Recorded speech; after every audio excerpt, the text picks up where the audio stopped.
মানে তাদের আদি পিতার নাম কি? নবী ইব্রাহিম। আর মুসলমান কোন বংশের? এই যে আর একটা গোত্র চলে আসলো ইব্রাহিমের দ্বিতীয় স্ত্রী, যেটার নাম হাজেরা। হাজেরার সন্তানের নাম ইসমাইল, আর ইসমাইল আলাইহিস সালামের বংশ থেকে আমাদের নবী এসেছে, এটা হচ্ছে মুসলিম। তার মানে ইহুদি এবং খ্রিস্টান নবী ইব্রাহিমের বংশের, তার বিয়ে করার স্ত্রীর বংশ থেকে এই গোটা বিশ্ব জগতের মধ্যে সবচেয়ে তাদের মধ্যে আল্লাহ নবী বেশি পাঠিয়েছে। কোন গোত্রের মধ্যে নবী আল্লাহ বেশি দিয়েছে? কোন গোত্রে? ইসমাইলের গোত্রে মাত্র একটা, মাত্র একটা, শুধু আমাদের নবী, আর কেউ নাই, কেউ নাই। কিন্তু ইহুদিদের মধ্যে যে কোনো নবীর নাম বলেন, একজন নবীর নাম বলেন। কোন নবীর নাম জানেন? নাম বলেন তো ভাই। জি, নূহ আলাইহিস সালাম, উনি তো আগে চলে গেলেন একদম। ইউসুফ কার সন্তান? বানি ইসরাইল, ইহুদি বংশের। ইউনুস ইহুদি বংশের। দাউদ ইহুদি বংশের। সুলাইমান ইহুদি বংশের। ইউনুস একদম সেও ইহুদি বংশের। সর্বশেষ নবী আসলেন নবী ঈসা আলাইহিস সালাম, ইনিও ইহুদি বংশ থেকে এসেছে। আপনাকে বলার উদ্দেশ্য এটাই, আল্লাহ সুবহানাহু ওয়া তাআলা ইহুদি বংশের উপরে যে নিয়ামত দিয়ে পূর্ণ করেছে, কিন্তু ইহুদিরা আল্লাহর সঙ্গে বদমাইশি করার জন্য, আল্লাহর নিয়ামতের শুকরিয়া আদায় না করার জন্য, আল্লাহর সঙ্গে বেঈমানি করার জন্য আল্লাহ লাথি মেরে তাদের কাছ থেকে এই সাম্রাজ্য, এই ক্ষমতা, এই নিয়ামত কেড়ে নিয়ে একদম দাসীর গর্ভে ইসমাইলের সন্তানের মধ্যে থেকে সর্বশ্রেষ্ঠ নবীকে পাঠিয়েছে আল্লাহ। হাজেরা 5 পয়সা মূল্য ছিল না, দাসী ছিল, মিশরের দাসী। ইহুদি খ্রিস্টানরা আমাদের নবীকে এখনো নবী কেন মানে না জানেন? আজ থেকে 2 বছর আগে আমার সঙ্গে একটা ইহুদির কথা হচ্ছিল। ওকে জাস্ট আমি বলছিলাম একটা কথা, যে পবিত্র কোরআনে আল্লাহ সুবহানাহু ওয়া তাআলা সূরা আরাফের 158 নম্বর আয়াত আল্লাহ বলেছেন যে ইহুদিদের হাতে যে তওরাত আছে, ওই তওরাতের মধ্যে আল্লাহর নবীর নাম লেখা আছে। কি লেখা আছে? কথা বলেন। নবীর নাম লেখা আছে, নবী ভবিষ্যৎবাণী করা আছে। ইহুদি ব্যক্তিকে ফার্স্ট আমি প্রশ্ন করি যে দাদা, আপনাদের তওরাতে নাকি মুহাম্মদ সাল্লাল্লাহু আলাইহি সাল্লামের নাম লেখা আছে, এই কথা কি সঠিক? ইহুদি এক বাক্যে বলছে, হ্যাঁ আমরা জানি তোমাদের নবীর নাম আমাদের তওরাতে আছে। ও স্বীকার করছে। আর এটা আছে সং অফ সলোমন, তওরাতের ওল্ড টেস্টামেন্ট, বাইবেলের ওল্ড টেস্টামেন্ট একটা চ্যাপ্টার আছে song of Solomon, chapter 5 verse number 16। কত? কথা বলেন। 5-16 আছে হিব্রু ভাষাতে তওরাত অবতীর্ণ করা হয়েছিল। হিব্রু বুঝেন আপনারা? আমরা কেউ বুঝি না। আমি মোটামুটি একটু রিডিং পড়তে পারি, আর মোটামুটি একটু পড়তেও পারি। তো ওই 5 অধ্যায় 16 নম্বর ভার্স, ওইখানে হিব্রু ভাষাতে বলা হচ্ছে হিক্কো মামতাকিম ওখুল্লো মুহাম্মাদিম জেহদুদি ওয়া জেহরাই বেনাত ইরুশালিম। হিক্কো মামতাকিম ওখুল্লো মুহাম্মাদিম জেহদুদি ওয়া জেহরাই বেনাত ইরুশালিম। বলছে, শোনো হে ইসরায়েলবাসী, তোমাদের মধ্যে একজন ব্যক্তি আসবে যার নাম হিক্কো মামতাকিম ও খুল্লো মুহাম্মাদিম, তার নাম মোহাম্মদ নামে একজন ব্যক্তি আসবেন, যিনি আল্লাহর কাছে, ঈশ্বরের কাছে অতীব সুমিষ্ট ভাষী এবং প্রাঞ্জল একজন ভাষী আসছে, তার নাম মোহাম্মদ। যখন ইহুদি ওই পণ্ডিতকে, ওই পাদ্রীকে আমি জিজ্ঞাসা করেছি, রাবাইকে, ও বলছে হ্যাঁ আমরা বিশ্বাস করি তোমাদের নবীর নাম আমাদের তওরাতের মধ্যে আছে। আমি বলছি তখন অবাক হয়ে যে ভাইজান, আপনার শাস্ত্রে যে নবীর নাম থাকে আপনারা কেন মানেন না? উনি বলছেন আমরা মানি না এই জন্য যে তোমাদের নবী দাসীর গর্ভে থেকে এসেছে। কথা বুঝাতে পারছি না? তারা বলছে তোমাদের নবী এসেছে দাসীর পেট থেকে। দাসী মানে হাজেরা দাসী ছিল, আর তার সন্তান ইসমাইল দাসীর সন্তান, আর ইসমাইলের বংশ থেকেই আল্লাহর নবী পৃথিবীতে এসেছে। তার জন্য তারা অহংকারে করার কারণে তারা মানে না। আর আল্লাহ পবিত্র সূরা বাকারা 43 নম্বর আয়াতে বলে দিয়েছে যে ইহুদি খ্রিস্টানরা আমাদের নবীকে ওইভাবে চিনে যেইভাবে নিজের সন্তানকে চিনে। তারা চেনে, তারা জানে যে মুহাম্মদ একজন নবী। তারা আল্লাহ নবীকে কাজ কলা দেখিয়েছে, তারা মানতে চায় নাই অহংকারের কারণে।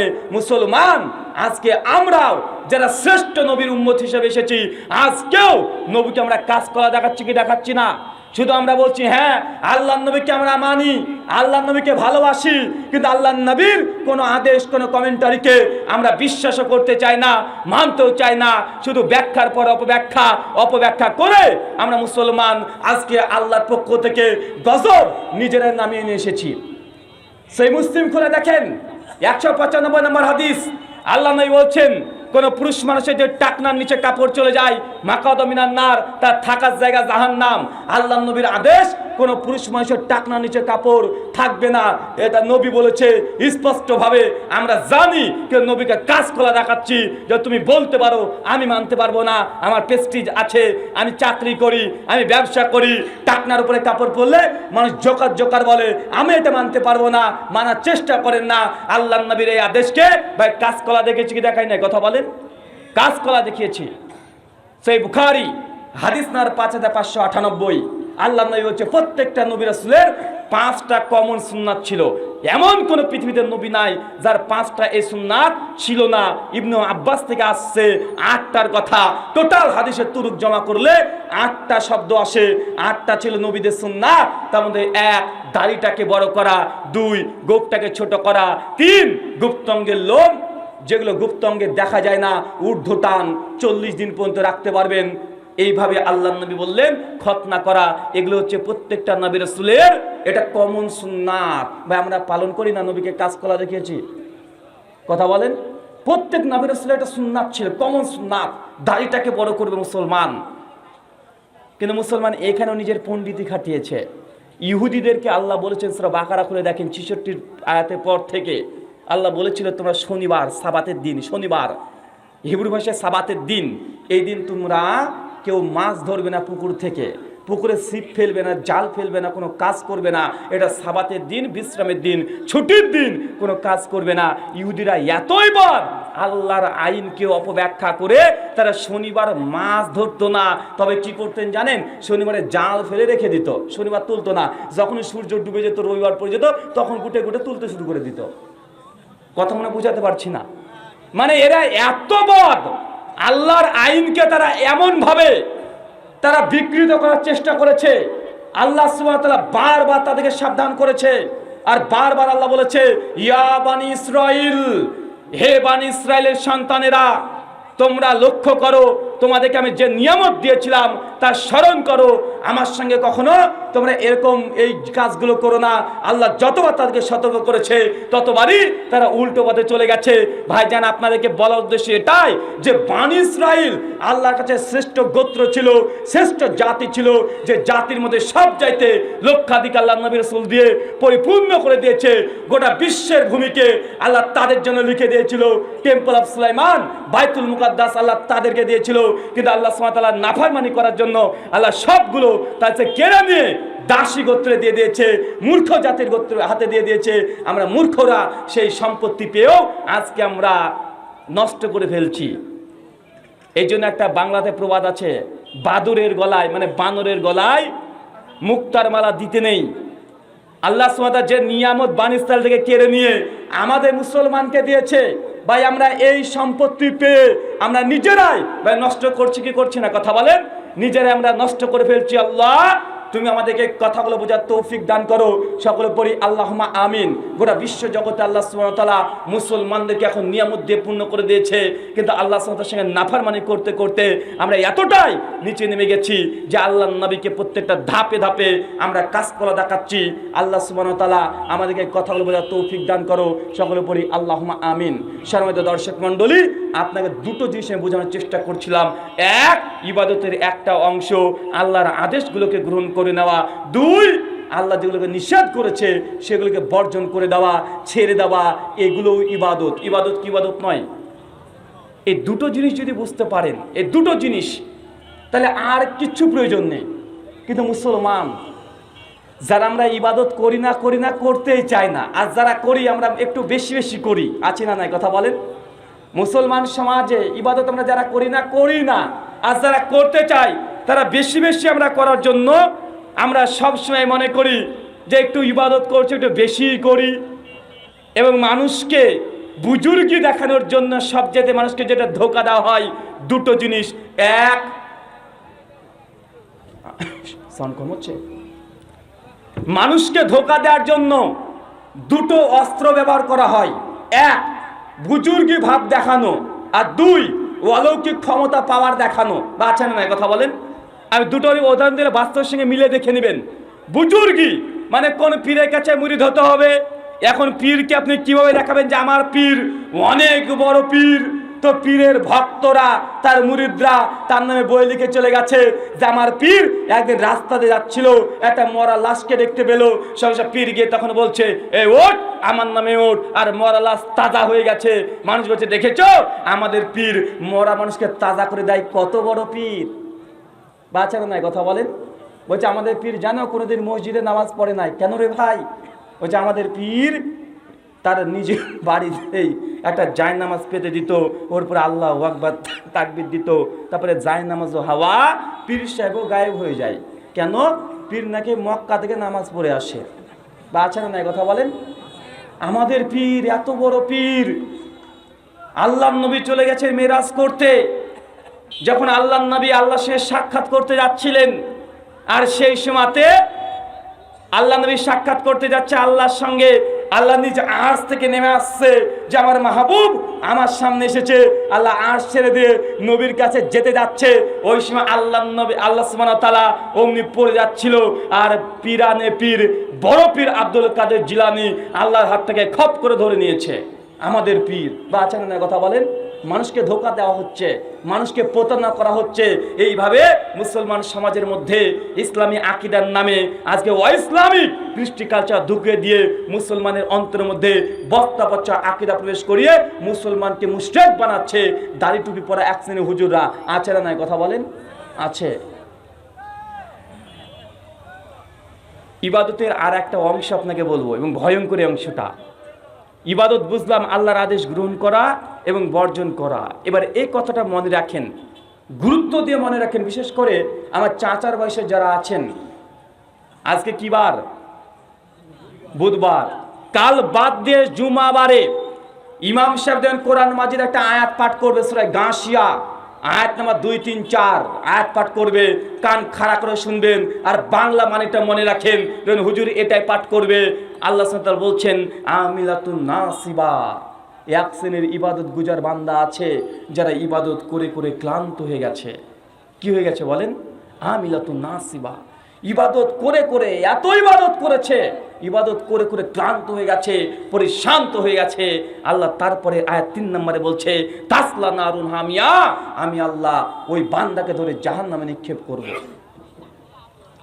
কথা মনে আল্লাহর বুঝতে পারছেন না ভাই? এই কথাটা আমার নয়, এটা আল্লাহর কথা, আমার জবান থেকে বের হচ্ছে। তাই এই কথা আল্লাহ বলেছেন।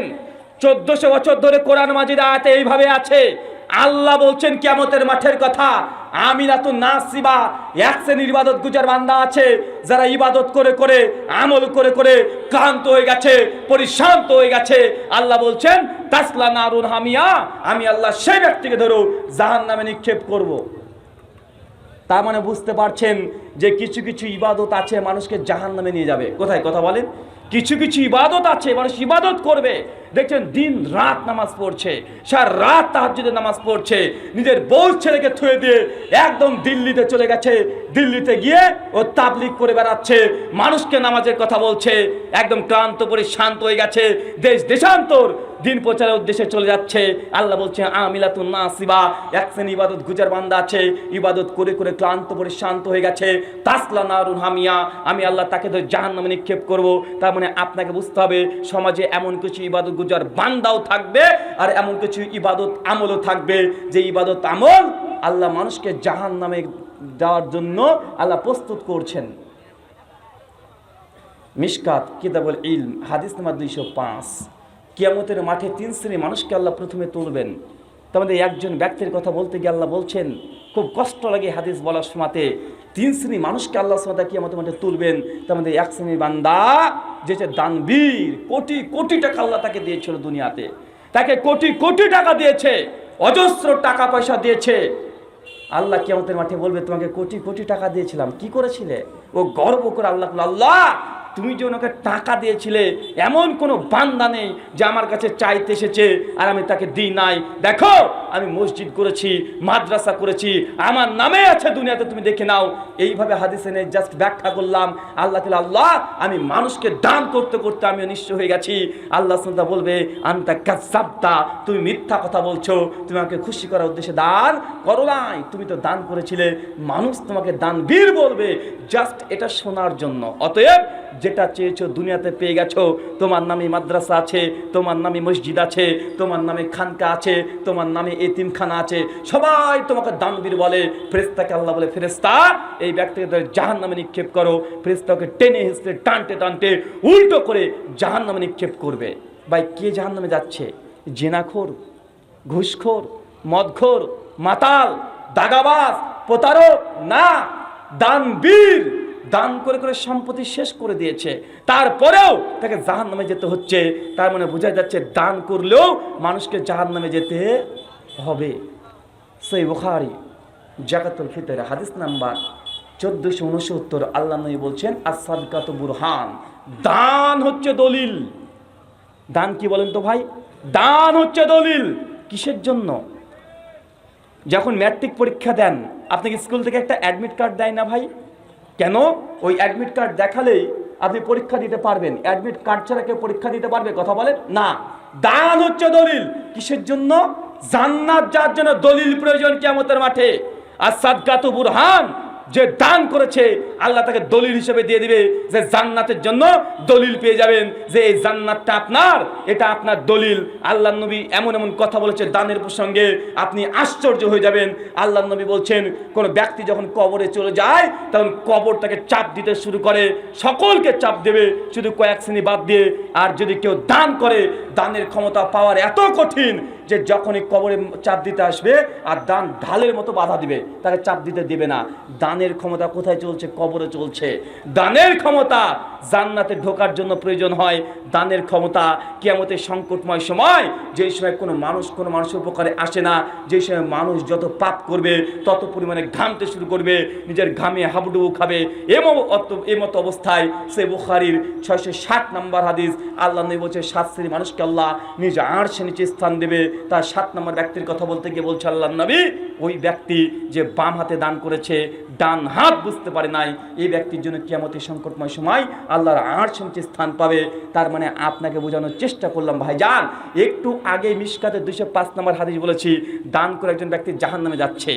আবার এখন আপনাকে 4টে হাদিস বললাম যে দান করলে কবরের আযাব থেকে রক্ষা পাওয়া যায়, দান করলে জান্নাতে ঢোকা যায়, দান যদি করেন আল্লাহর আরশের নিচে স্থান পাওয়া যায়। মানে দানের ক্ষমতা সর্বদা সব জায়গাতে দান কাজে লাগে। দান যদি করেন, কোনো বিপদ চলে এসেছে, আপনার সন্তান অসুস্থ, নিজে অসুস্থ, স্ত্রী অসুস্থ, মা বাবা অসুস্থ, বেশি বেশি দান করেন, আল্লাহ সুবহানাহু ওয়া তাআলা শাফি, তিনি সুস্থতা দানকারী, তিনি সুস্থতা আপনাকে দিয়ে দেবে।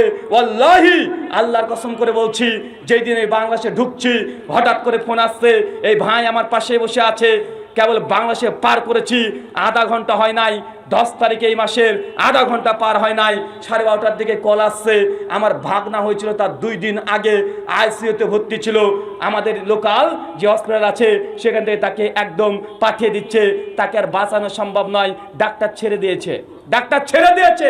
3 দিন আইসিইউতে ছিল, 3 দিন। তারপর আমাদের শহর অঞ্চলে পাঠিয়ে দিল, ওইখানে ডাক্তারের কাছে দিয়ে দেওয়া হয়েছে, সঙ্গে সঙ্গে আইসিইউতে ভর্তি করা হয়েছে। 24 ঘন্টা পার হয়েছে, রিপোর্ট আসছে যে ছেলের এই হয়েছে ওই হয়েছে, একে বাঁচানো সম্ভব নয়। ওয়াল্লাহি বলছে তোমার ভাগনা অ্যাবনরমাল হবে, মানে প্রতিবন্ধী হয়ে যাবে, ইনফেকশন আছে, এটা আছে, ওটা আছে, অনেক রকমের সমস্যা। আমার ভাই পাশে বসে আছে, আপনাদের বাংলাদেশি ভাই, নাটোরের বাড়ি, কোনো মিথ্যা কথা বলছি না। বাড়ি থেকে সঙ্গে সঙ্গে ফোন করে বলেছি যে 7 দিনকার দিন হবে, অমনি আকিকা দেন, ছেলে বাঁচুক আর মরুক দেখার দরকার না, আকিকা আগে দেন, আগে আকিকা দেন, 2টো আকিকা দেন। আর যতগুলো টাকা মানুষ পাবে, বাড়ি বিক্রি করে হলে টাকা পরিশোধ করে দেন ঋণের। যদি কোনো নিয়াত করে থাকেন মসজিদ মাদ্রাসা কোনো কাছে টাকা দেব, এখনই টাকা দেন। ডাক্তার বলছে আর ঠিকানা সম্ভব নয়, মৃত্যুবরণ করবে, আর বেঁচেও যদি যায় তাহলে অ্যাবনরমাল হবে, প্রতিবন্ধী হয়ে যাবে। ওয়াল্লাহি, আল্লাহর কসম করে বলছি, তার পরের দিনেই জুম্মাবার ছিল, সঙ্গে সঙ্গে মসজিদে কিছু টাকা পেত, মানে নিয়াত করা হয়েছিল, মসজিদের টাকাটা দেওয়া হয়েছে, সেই দিনই শুক্রবার জুম্মার দিন 8 দিন পূর্ণ হয়ে গেল, ওই দিনেই সঙ্গে সঙ্গে আকিকা 2টো দেওয়া হয়ে গেল। ছেলে মানুষ ছিল, এই জন্য যত দান পারে সাদকা পারে, আমার বাড়ির পরিবার 5 পয়সা করে উপকার করতে পারবে? কথা বলেন, আপনার আবেগ দিয়ে 5 পয়সা উপকার করার ক্ষমতা আছে? কোনো ক্ষমতা নাই।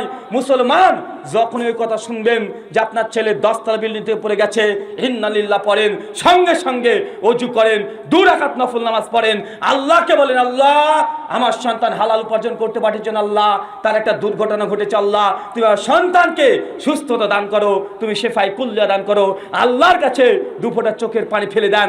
দেখেন কত দ্রুত গতিতে কাজ হয়। শুনবেন 10 তলা থেকে পড়েছে, আল্লাহ সাথে যে চান তার বিন্দু পরিমাণে ক্ষতি না করতে পারে কি পারে না? কথা বলেন। আমরা করি কি, আবেগ দেখে চলে যাচ্ছি হসপিটালে, কত টাকা লাগে, অমুক হসপিটালে তোলো, ওই হসপিটালে তোলো। আপনি তোলেন, আপনাকে নিষেধ করছি না, তবে মাত্র 5টা মিনিট আল্লাহকে দেন। আল্লাহকে বলেন, আল্লাহ আমার সন্তান আজকে এই অবস্থায় হয়েছে, আল্লাহ আমি তোমার কাছে কাঁদছি, 2 ফোঁটা চোখের পানি ফেলেন। ওইদিকে 20 লক্ষ টাকা যদি খরচ করতে হতো আপনার সন্তানের জন্য, আল্লাহ 20,000 টাকার মাধ্যমে সমাধান করে দিতে পারে কি পারে না? কথা বলেন। আমি মানলাম 10টা সাত দিকে পড়ে গেছে, আপনার ছেলে বাঁচার কথা নাই, বেঁচে গেছে, কিন্তু হতে পারতো যে আপনার ছেলে 2 পা ভেঙে যেত, অথবা সে এমনভাবে বেঁচে আছে যে বাঁচার চাইতে মরে যাওয়া বেশি ভালো ছিল, এমন পরিস্থিতি। কিন্তু আপনার দোয়ার কারণে আল্লাহ কিছুই করলেন না, দ্যাটস জাস্ট তার একটা পায়ের কিছু অংশ কেটে বাদ দিতে হচ্ছে, কিন্তু জীবনে বেঁচে আছে। হতে পারে কি পারে না? কথা বলেন। আমি একদম অলৌকিকভাবে বলতে চাচ্ছি না যে তার কিছুই হলো না, আল্লাহ চাইলে পারে, তারপরেও দেখাচ্ছে যে না কিছু একটা হয়েছে, কিন্তু আপনাকে বিশ্বাস করতে না, এর চেয়ে বেশি কিছু হতে পারতো। তাই আপনাকে 2টো জিনিস বোঝানোর চেষ্টা করলাম যে সাদকা দান এটার অনেক বড় ক্ষমতা, অনেক বড় পাওয়ার। যার যত রকমের সমস্যা আছে আল্লাহর রাস্তায় দান করবেন, ইনশাআল্লাহ আল্লাহকে দোয়া করেন, আল্লাহ সমাধান দেবেন, নিশ্চিত দেবেন। সেই বুখারী আল্লাহর নবী তিনি বলছেন, কোন ব্যক্তি যদি এই দুনিয়াতে আল্লাহর জন্য একটা আল্লাহর ঘর নির্মাণ করে, আল্লাহ জান্নাতে তার জন্য একটা ঘর নির্মাণ করবে। কেউ যে দুনিয়াতে একটা আল্লাহর নামে মসজিদ তৈরি করে দেয়, বাইতুল ফিল জান্নাহ, আল্লাহ জান্নাতে তার জন্য ঘর তৈরি করবে। দুনিয়াতে যদি আপনি ঘর তৈরি করেন, কার? আল্লাহর ঘর। মসজিদ কারো পৈতৃক সম্পত্তি নয়, এটা আল্লাহর ঘর, বাইতুল্লাহ, আল্লাহর ঘর।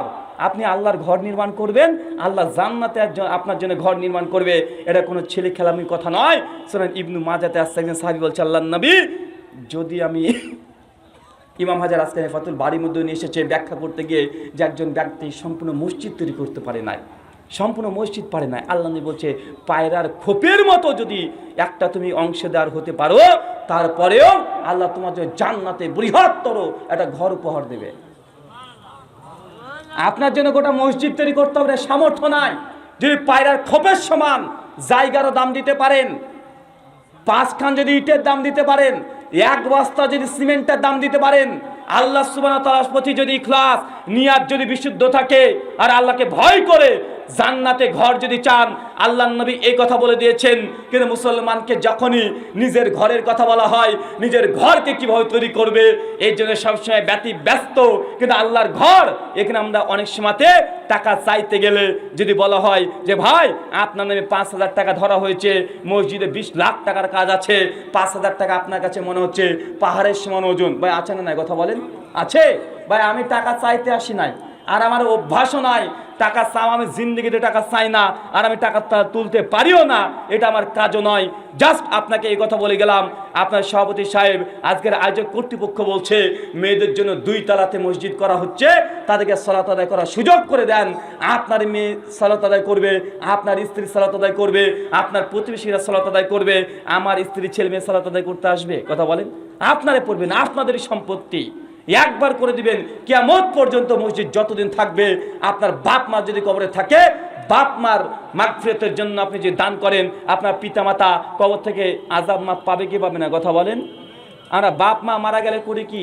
খানা দিই 10 লাখ 1 লাখ 2 লাখ টাকা খরচ করে। মানুষ এতই বোকা, খানা দিচ্ছে, খানা দিয়ে 5 পয়সা লাভ আছে? মানুষ খানা খাবে, পেট ভরেছে, যাওয়ার সময় গিবত করতে করতে যাবে, ডালের ঝাল হয়নি, মাংসটা যেন কেমন একটা মনে হলো, মানুষ এই করতে করতে যাবে, 2 দিন পর সব শেষ।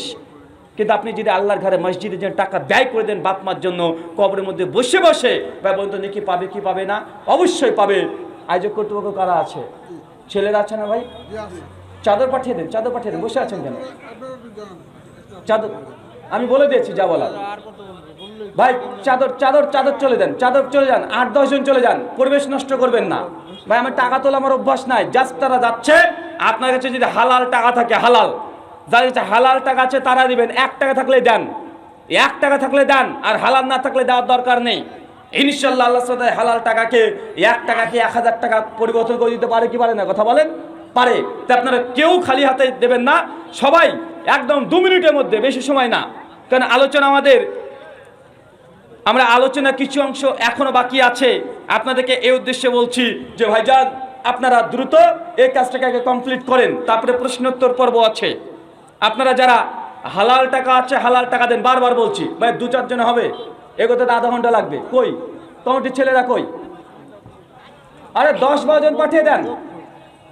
এত বড় মজলিসকে 3 জনে পারবে? 3-4 জনে? 10-12 জন চলে যান ভাই। পেছন থেকে 2-3 জন এমনি ওঠেন তো ভাই, দায়িত্ব নিয়ে ওঠেন।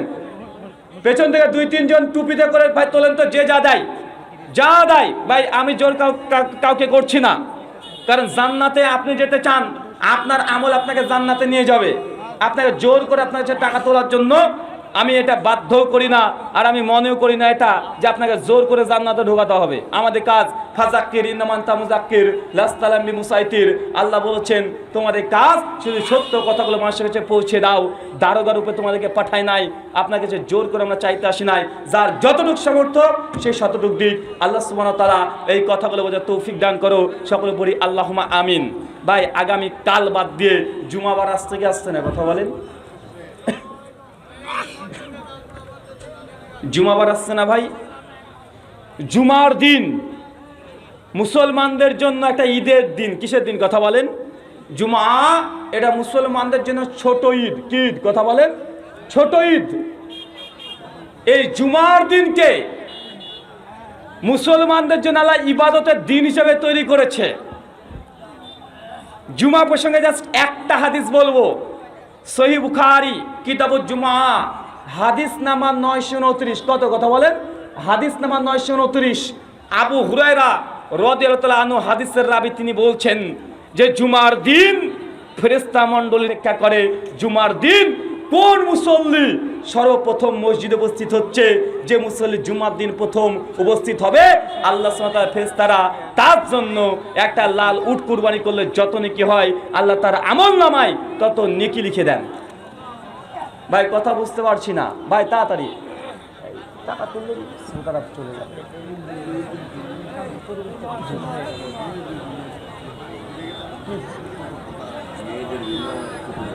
কি বলবো,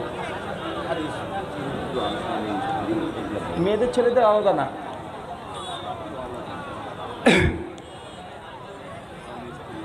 ভাইজান আচ্ছা, মুসলমানদের সমস্যা এটা, যখন টাকার কথা বলেছে দেখেন মানুষ কিন্তু উঠতে শুরু করেছে, মানুষ শুনছিল। এই জন্য আমি এটা পছন্দও করি না। বরঞ্চ আপনাদের উচিত, যদি টাকা কালেকশন করা প্রয়োজন হয়, তাদের স্বতন্ত্র যেসব আলোচক আছে, টাকা তোলা স্পেশালিস্ট। কারণ আপনি যদি কানের ডাক্তারকে দিয়ে চোখের অপারেশন করান, বিপদ আছে না নাই? কথা বলেন। ও তো কান তো ভালো হবে না, লাস্টে কানা করে দিয়ে চলে আসবে। তো ভাই এই কাজ আমার না, আর আমি কখনো করিও না। তো আপনাদেরকে জাস্ট একটা হাদিস বলে আলোচনা শেষ করব। একটা হাদিস দিয়ে, যে জুমার দিনে আল্লাহর নবী তিনি বলছেন যে মসজিদের প্রত্যেক গেটে গেটে ফেরেশতা মণ্ডলীকে আল্লাহ নিযুক্ত করে দেন, শুধুমাত্র এটা দেখার জন্য যে কোন সাহাবী, কোন ব্যক্তি, কে প্রথম জুমার মসজিদে আসছে, যে প্রথম জুমার মসজিদে পা দিতে পারবে জুমার নামাজের জন্য। আল্লাহর নবী বলছেন একটা লাল উট কুরবানি করলে যত নেকি হয়, আল্লাহ সুবহানাহু ওয়া তাআলা তার আমলনামায় তত নেকি লিখে দেন। ভাই আমরা মানে আমাদের এই হাদিসটা যেন মনে হচ্ছে না যে আমার জন্য কত বড় অফার। বা একটা লাল উটের দাম কত আপনাদের বাংলাদেশে? জি কত দাম? প্রায় 70-80 1 লক্ষ টাকা দাম। তার মানে প্রত্যেক জুমার দিনে 1 লক্ষ টাকা উপার্জন করার মতো আল্লাহ সুবহানাহু ওয়া তাআলা আপনাকে অফার দিচ্ছে। মাসে 4টে কমপক্ষে জুমা পান। যদি আপনি জুমার দিনে প্রথম মুসল্লি হতে পারেন, তো কমপক্ষে 4 লক্ষ টাকা উপার্জন করার মতো আল্লাহ আপনাকে পরিস্থিতি তৈরি করে দিচ্ছে। কিন্তু মুসলমান আমরা মসজিদে গিয়ে সত্যি লাল উট দেখতে পাই না, এই জন্য আমাদের মসজিদে যেতেও চাই না তাড়াতাড়ি, বরং সর্বশেষ মুসল্লি আপনি হন। বা আছে না নাই? কথা বলেন। আল্লাহ নবী বলছেন যে প্রথম মুসল্লি হবে তার জন্য উট কুরবানি করলো, যত নেকি তত নেকি, মানে 1 লক্ষ টাকার ব্যাপার। আজকে যদি আমাদের ইমাম সাহেব মসজিদ এই আলোচনা সভা থেকে ঘোষণা দিয়ে বলে দেয়, শুনুন আগামী জুম্মার দিন যারা আমাদের মসজিদে প্রথম আসবেন, প্রথম ব্যক্তির জন্য একটা মুরগি উপহার দেওয়া হবে, এই ঘোষণা যদি আজকে করে দেয়, সামনে জুম্মার দিনে দেখবেন মসজিদে একদম ভোরবেলা থেকে মানুষ লোড হয়ে আছে। থাকবে কি থাকবে না কথা বলেন? আজকে যদি ঘোষণা করা হয় যে জুমার দিন যে মুসল্লি প্রথম জুমাতে পা দেবে তার জন্য একটা মুরগি উপহার দেওয়া হবে ফ্রিতে, সামনে জুমাতে দেখবেন মানুষের একদম ভোরবেলা থেকে এসে বসে আছে, কারণ সে একটা মুরগি পাবে। কিন্তু আল্লাহ নবীর হাদিস, কেউ যদি প্রথম যায় একটা লাল উট পাবে। আমরা মুসলমান ওই লাল উট দেখতে পাই না, এই জন্য আমরা মুরগি দেখতে পাই, এই জন্য আমরা যাব মসজিদে। আর যেহেতু উট দেখা যায় না, এই জন্য যেতেও চাই না। অথচ কিয়ামতের মাঠে আল্লাহ আপনাকে এই উট দেখিয়ে দেবে। ভাই দেখাবে কি দেখাবে না কথা বলেন? আগামী জুম্মাতে যদি আপনি প্রথম মুসল্লি হন, আপনার আমলনামে একটা উট লেখা হবে। যদি দ্বিতীয় মুসল্লি হন, আপনার জন্য গরু লেখা হবে।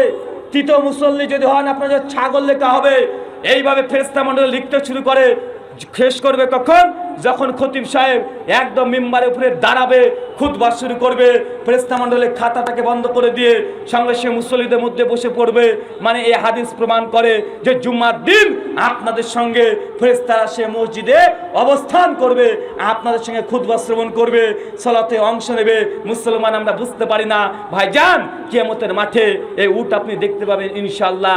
যদি নিয়াত এবং ইখলাস বিশুদ্ধ হয়, এই উট আপনি পাবেন ইনশাআল্লাহ। ভাই বলুন তো, আগামী জুম্মার দিনে আমরা কারা কারা লাল উট নিতে চাই? কারা কারা হাত তোলেন? কে কে নেবেন লাল উট? 1 লক্ষ টাকা দাম। আপনার মনে মুখে হাসি আসতে পারে যে মসজিদে উঠ না, জি না, উট পাবেনই নিশ্চিত। ইহকালে না পেলে আপনাকে পরকালে আল্লাহ দেবেন, এটা আল্লাহ নবীর ওয়াদা। আল্লাহ নবী যতগুলো কথা বলেছেন, আজ পর্যন্ত কোনো বিজ্ঞানী, কোনো সায়েন্টিস্ট কেউ ভুল প্রমাণ করতে পারে নাই। এই হাদিসও সেই বুখারীর হাদিস, বিন্দু পরিমাণ সন্দেহ নেই। লাল উট পাবেন ইনশাআল্লাহ। আগামী জুম্মার দিনে প্রথম মুসল্লি হব, কথা বলেন? 1 নাম্বার না হতে পারলে 2 নাম্বার হতেই হবে, লাল উট নিতেই হবে। 1 লক্ষ টাকা যার দাম। আল্লাহ সুবহানাহু ওয়া তাআলা তুমি কবুল করো।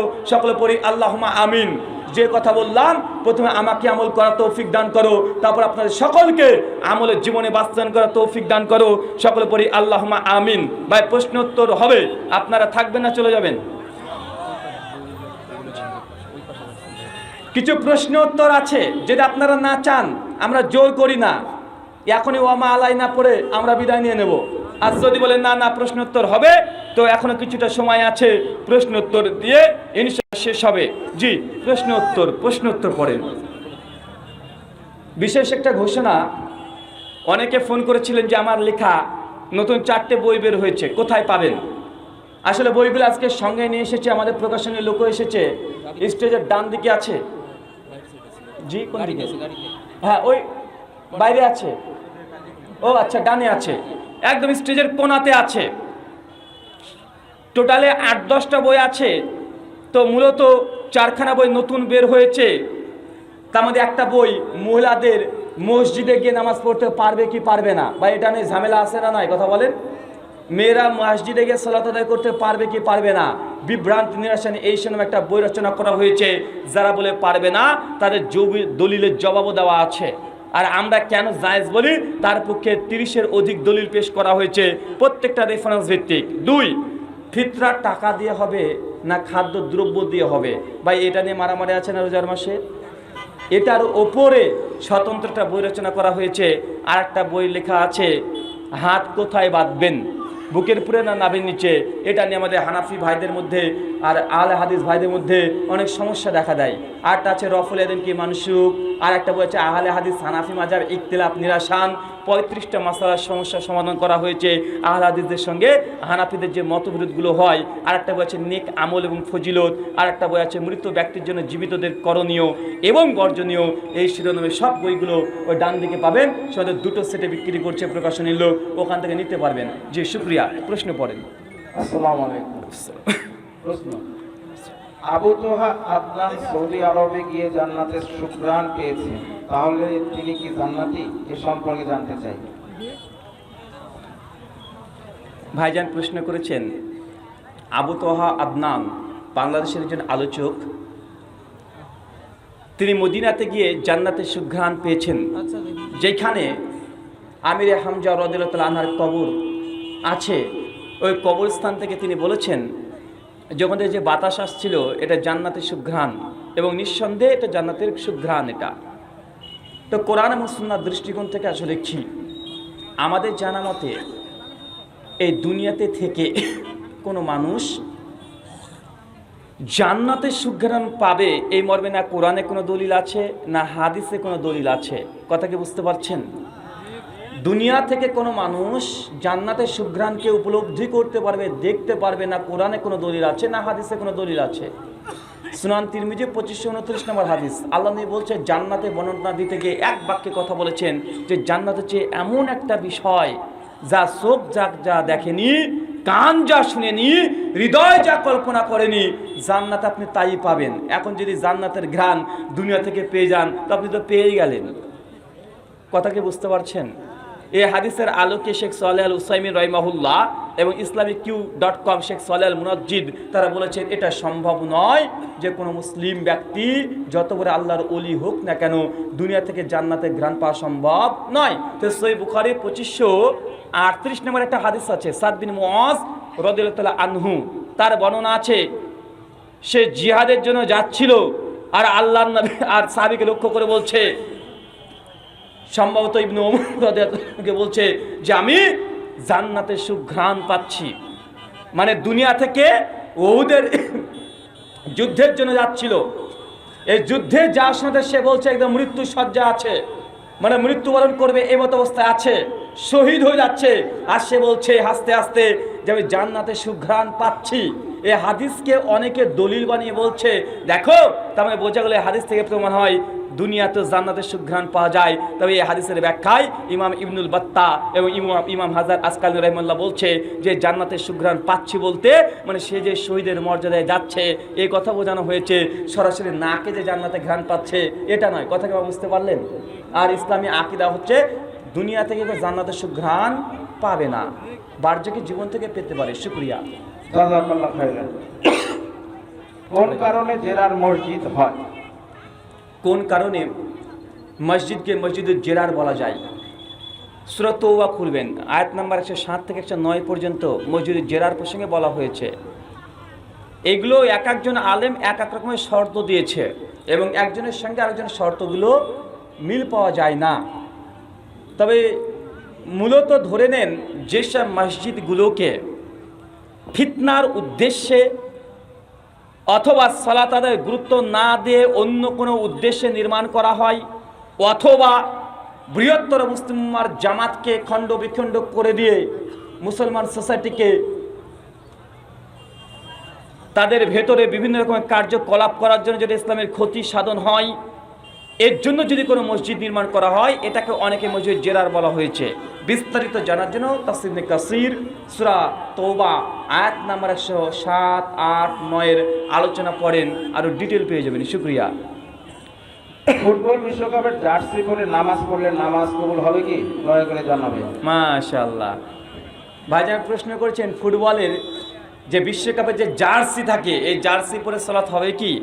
জার্সিতে করে যদি ছবি মূর্তি না থাকে, পরিষ্কার পরিচ্ছন্ন থাকে, নাপাক যদি না লাগে তাহলে সালাত ইনশাআল্লাহ হবে। সূরা আরাফ আয়াত নাম্বার 26 আল্লাহ বলে দিয়েছেন সালাতের সময় সবচেয়ে উত্তম পোশাক পরতে। উত্তম পোশাক মানে নতুন পোশাক নয়, সর্বাধিক উত্তম পোশাক পরে আল্লাহর সামনে উপস্থিত হওয়ার কথা আছে।